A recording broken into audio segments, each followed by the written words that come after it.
صحیح بخاری حدیث نمبر 7۔ ہرقل ساحروم نے ان کے پاس قریش کے قافلے میں ایک آدمی بلانے کو بھیجا، اور اس وقت یہ لوگ تجارت کے لیے ملک شام گئے ہوئے تھے، اور یہ وہ زمانہ تھا جب رسول اللہ صلی اللہ علیہ وسلم نے قریش اور ابو سفیان سے ایک وقتی عہد کیا ہوا تھا۔ جب ابو سفیان اور دوسرے لوگ ہرقل کے پاس ایلیا پہنچے، جہاں ہرقل نے دربار طلب کیا تھا، اس کے پاس روم کے بڑے بڑے لوگ، عالم، وزیر، امیر بیٹھے ہوئے تھے۔ ہرقل نے ان کو اور اپنے ترجمان کو بلوایا، پھر ان سے پوچھا کہ تم میں سے کون شخص رسالت کے دعوے دار کا زیادہ قریبی عزیز ہے؟ ابو سفیان کہتے ہیں کہ میں بول اٹھا کہ میں اس کا سب سے زیادہ قریبی رشتہ دار ہوں۔ یہ سن کر ہرقل نے حکم دیا کہ اس کو یعنی ابو سفیان کو میرے قریب لا کر بٹھاؤ، اور اس کے ساتھیوں کو اس کے پیٹھ کے پیچھے بٹھا دو۔ پھر اپنے ترجمان سے کہا کہ ان لوگوں سے کہہ دو کہ میں ابو سفیان سے اس شخص کے یعنی محمد صلی اللہ تعالیٰ علیہ وسلم کے حالات پوچھتا ہوں۔ اگر یہ مجھ سے کسی بات میں جھوٹ بول دے تو تم اس کا جھوٹ ظاہر کر دینا۔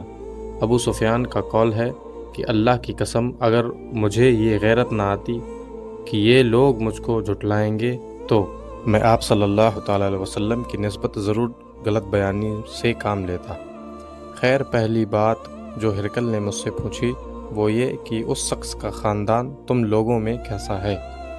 میں نے کہا وہ تو بڑے اونچے نسب والے ہیں۔ کہنے لگا اس سے پہلے بھی کسی نے تم لوگوں میں ایسی بات کہی تھی؟ میں نے کہا نہیں۔ کہنے لگا اچھا اس کے بڑوں میں کوئی بادشاہ ہوا ہے؟ میں نے کہا نہیں۔ پھر اس نے کہا بڑے لوگوں نے اس کی پیروی اختیار کی ہے یا کمزوروں نے؟ میں نے کہا نہیں، کمزوروں نے۔ پھر کہنے لگا اس کے تابع دار دن بڑھتے جاتے ہیں یا کوئی ساتھی پھر بھی جاتا ہے؟ میں نے کہا نہیں۔ کہنے لگا کہ کیا اپنے اس دعوی نبوت سے پہلے کبھی بھی موقع پر اس نے جھوٹ بولا ہے؟ میں نے کہا نہیں، اور اب ہماری اس سے صلح کی ایک مقررہ مدت ٹھہری ہوئی ہے، معلوم نہیں وہ اس میں کیا کرنے والا ہے۔ ابو سفیان کہتے ہیں کہ میں اس بات کے سوا اور کوئی جھوٹ اس بات چیت میں شامل نہ کر سکا۔ ہرقل نے کہا کیا تمہاری اس سے کبھی لڑائی بھی ہوتی ہے؟ ہم نے کہا کہ ہاں۔ بولا پھر تمہاری اور اس کی جنگ کا کیا حال ہوتا ہے؟ میں نے کہا لڑائی ڈھول کی طرح ہے، کبھی وہ ہم سے میدان یعنی جنگ جیت لیتا ہے اور کبھی ہم ان سے جنگ جیت لیتے ہیں۔ ہرقل نے پوچھا وہ تمہیں کس بات کا حکم دیتا ہے؟ میں نے کہا وہ کہتا ہے کہ صرف ایک اللہ ہی کی عبادت کرو، اس کا کسی کو شریک نہ بناؤ، اور اپنے باپ دادا کی شرک کی باتیں چھوڑ دو، اور ہمیں نماز پڑھنے، سچ بولنے، پرہیزگاری اور صلہ رحمی کا حکم دیتا ہے۔ یہ سب سن کر پھر ہرقل نے اپنے ترجمان سے کہا کہ ابو سفیان سے کہہ دیں کہ میں نے تم سے اس کا نسب پوچھا تو تم نے کہا کہ وہ ہم سے اونچے نسب کا ہے، اور پیغمبر اپنی قوم میں اونچے نسب کا ہی بھیجے جایا کرتے ہیں۔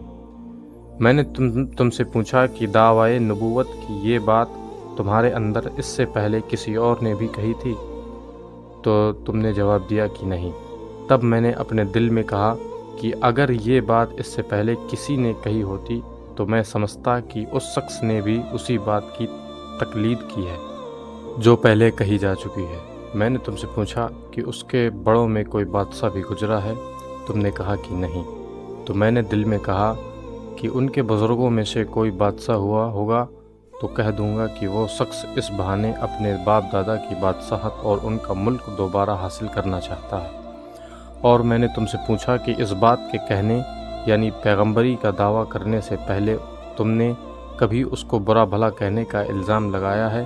تم نے کہا کہ نہیں۔ تو میں نے سمجھ لیا کہ جو شخص آدمیوں کے ساتھ برا بھلا کہنے سے بچے وہ اللہ کے بارے میں کیسے جھوٹی بات کہہ سکتا ہے؟ اور میں نے تم سے پوچھا کہ بڑے لوگ اس کے پیرو ہوتے ہیں یا کمزور آدمی؟ تم نے کہا کمزوروں نے اس کی پیروی کی ہے، تو اصل میں یہی لوگ پیغمبروں کے متبعین اور پیروکار ہوتے ہیں۔ اور میں نے تم سے پوچھا کہ اس کے ساتھی بڑھ رہے ہیں یا کم ہو رہے ہیں؟ تم نے کہا کہ وہ بڑھ رہے ہیں، اور ایمان کی کیفیت یہی ہوتی ہے یہاں تک کہ وہ کامل ہو جاتا ہے۔ اور میں نے تم سے پوچھا کہ آیا کوئی شخص اس کے دین سے ناخوش ہو کر مرتد بھی ہو جاتا ہے؟ تم نے کہا نہیں۔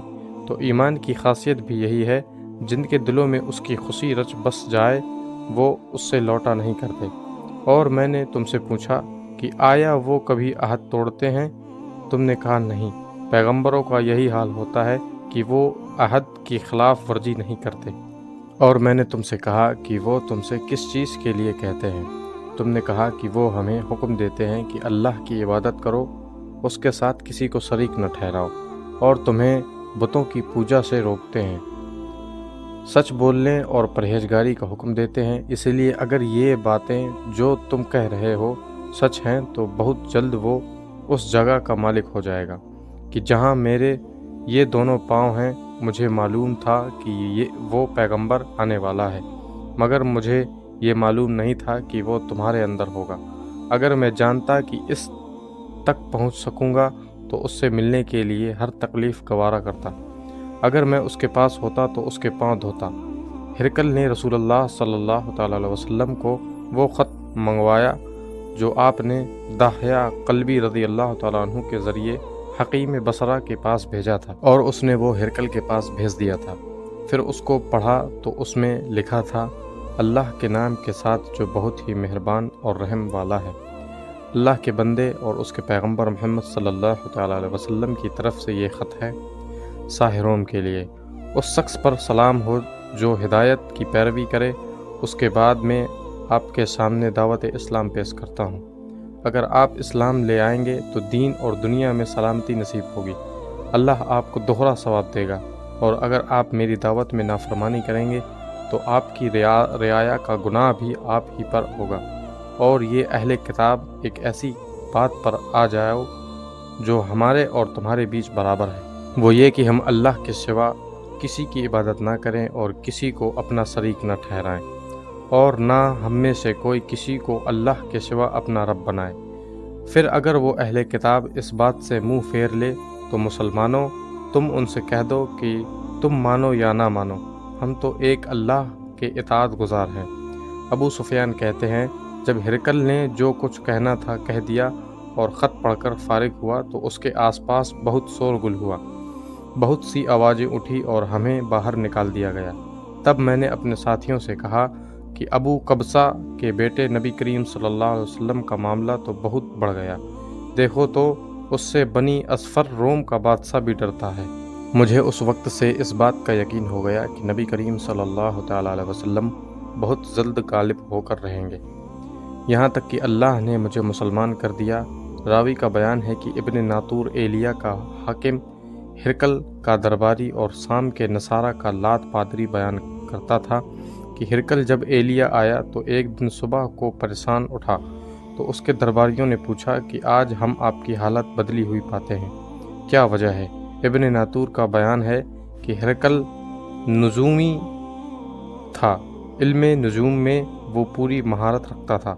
اس نے اپنے ساتھیوں کو بتایا کہ میں نے آج رات ستاروں پر نظر ڈالی تو دیکھا کہ ختنہ کرنے والوں کا بادشاہ ہمارے ملک پر غالب آ گیا ہے۔ بھلا اس زمانے میں کون لوگ ختنہ کرتے ہیں؟ انہوں نے کہا کہ یہود کے سوا کوئی ختنہ نہیں کرتا، سو ان کی وجہ سے پریشان نہ ہو۔ سلطنت کے تمام شہروں میں یہ حکم لکھ بھیجیے کہ وہاں جتنے یہودی ہیں سب قتل کر دیے جائیں۔ وہ لوگ انہی باتوں میں مشغول تھے کہ ہرقل کے پاس ایک آدمی لایا گیا جسے شاہ غسان نے بھیجا تھا۔ انہیں رسول اللہ صلی اللہ علیہ وسلم کے حالات بیان کیے۔ پھر اس نے اپنے ایک دوست کو رومیہ خط لکھا، اور وہ بھی علم نجوم میں ہرقل کی طرح ماہر تھا۔ پھر وہاں سے ہرقل ہمس چلا گیا۔ ابھی ہمس سے نکلا نہیں تھا کہ اس کے دوست کا خط اس کے جواب میں آ گیا۔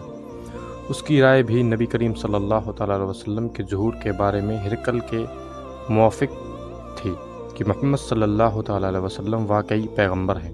اس کے بعد ہرقل نے روم کے بڑے آدمیوں کو اپنی ہمس کے محل میں طلب کیا، اور اس کے حکم سے محل کے دروازے بند کر لیے گئے۔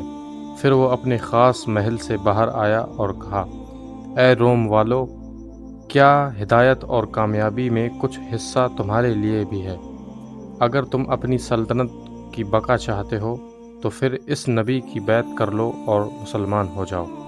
یہ سننا تھا کہ پھر وہ لوگ وحشی گدھوں کی طرح دروازوں کی طرف دوڑے۔ مگر انہیں بند پایا۔ آخر جب ہرقل نے اس بات سے ان کی یہ نفرت دیکھی اور ان کے ایمان لانے سے مایوس ہو گیا تو کہنے لگا کہ ان لوگوں کو میرے پاس لاؤ۔ جب وہ دوبارہ آئے تو اس نے کہا، میں نے جو بات کہی تھی اس سے تمہاری دینی پختگی کی آزمائش مقصد تھی، سو وہ میں نے دیکھ لی۔ تب یہ بات سن کر وہ سب کے سب اس کے سامنے سجدے میں گر پڑے اور اس سے خوش ہو گئے۔ آخر میں ہرقل کی آخری حالت یہ ہی رہی۔ ابو عبداللہ کہتے ہیں کہ اس حدیث کو صالح بن قیسان، یونس اور معمر نے بھی زہری سے روایت کیا ہے۔